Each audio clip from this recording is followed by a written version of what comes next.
روزے کا مقصد جانتے ہیں کہ روزے کا مقصد کیا ہے۔ اللہ تعالیٰ نے ارشاد فرمایا کہ اے ایمان والو، تم پر روزے فرض کیے گئے جیسا کہ اگلے والوں پر فرض ہوئے تھے کہ کہیں تم پرہیزگار ملے، تم پرہیزگار بن جاؤ، متقی بن جاؤ، گناہوں سے نجات پانے والے بن جاؤ۔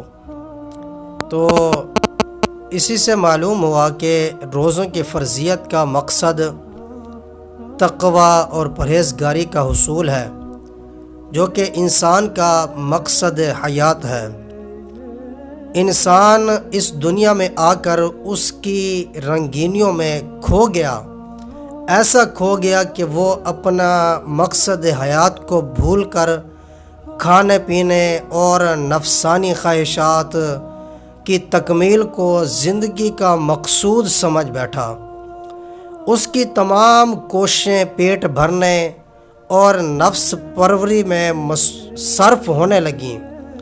اس خواب غفلت سے جگانے کے لیے اللہ تعالیٰ نے ایک ماہ کے روزے یعنی ایک مہینے کے روزے فرض کیے تاکہ انسان یہ جان لے کہ اس کی زندگی کا اکثر مقصد کھانا پینا نہیں، بلکہ اصل مقصود تو تقوی ہے، پرہیزگاری ہے۔ جب روزے کی حالت میں بندہ حلال کھانا پینا حکم الہی کی تعمیل میں ترک کر دیتا ہے تو روزہ زبان حال سے اسے یہ درس دیتا ہے، اس سے یہ کہتا ہے کہ اے روزہ دار،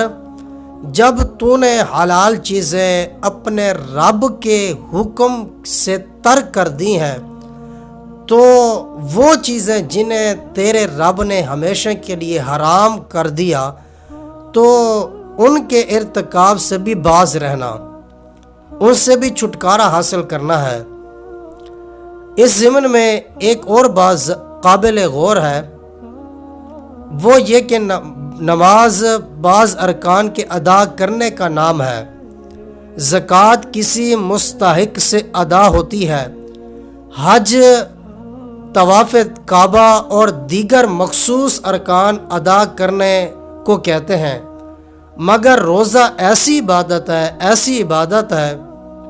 کہ جو کچھ نہ کرنے کا نام ہے، اس لیے سب عبادات دوسروں پر زہر ہو جاتی ہے، جبکہ روزہ بندے اور اس کے رب کے درمیان ایک راز رہتا ہے۔ بندے کے درمیان اور اس کے رب کے درمیان ایک راز رہتا ہے۔ تو یہ ممکن ہے کہ ریاکاری اور اسی طریقے سے ریاکاری کے معاملے کے اندر، دکھلاوے کے اندر اور سب معاملات چھپ کر کھاتا پیتا ہے اور لوگوں کے سامنے خود کو روزہ دار ظاہر کرتا ہے، مگر روزہ دار ریاکاری کے لیے کھانا پینا نہیں چھوڑتا۔ تو اس لیے رب تعالیٰ نے فرمایا کہ روزہ میرے لیے ہے اور میں ہی اس کا اجر دوں گا۔ تو روزوں کا مقصود تقوی ہے، اور تقوی نیک کام کرنے اور برے کاموں سے بچنے کا نام ہے۔ اس لیے آقا و مولا حضور ختم المرتبہ صلی اللہ علیہ وآلہ وبارک وسلم نے فرمایا کہ جو روزے دار بری بات کہتا ہے اور برے کام کرنا نہ چھوڑے، اللہ تبارک و تعالی اس کے بھوکے پیاسے رہنے کی کچھ پرواہ نہیں، اس کو کوئی ضرورت نہیں کہ وہ بندہ بھوکا رہے، پیاسا رہے، اپنے معدہ کو جناب والا پانی سے پرہیز کرتا رہے اور کھانے پینے کی اشیاء سے اپنے آپ کو بچاتا رہے، تو رب تعالیٰ کو اس چیز کی کوئی پرواہ نہیں ہے۔ تو دیکھیے کہ مزید ارشاد ہوا کہ کئی روزے دار ایسے ہیں جن کا روزہ سوائے بھوک اور پیاس کے کچھ نہیں، اور بہت سے راتوں میں عبادت کرنے والے ایسے ہیں کہ انہیں جاگنے کے سوا کچھ حاصل نہیں، صرف جاگ کر وہ اپنی راتیں گزار دیتے ہیں، جو کہ جو مقصد تھا رات کو جاگنے کا وہ مقصد ان کا پورا نہیں ہوا۔ تو دیکھیے کہ سرور کائنات صلی اللہ علیہ وآلہ وسلم کا ایک اور ارشاد ہے،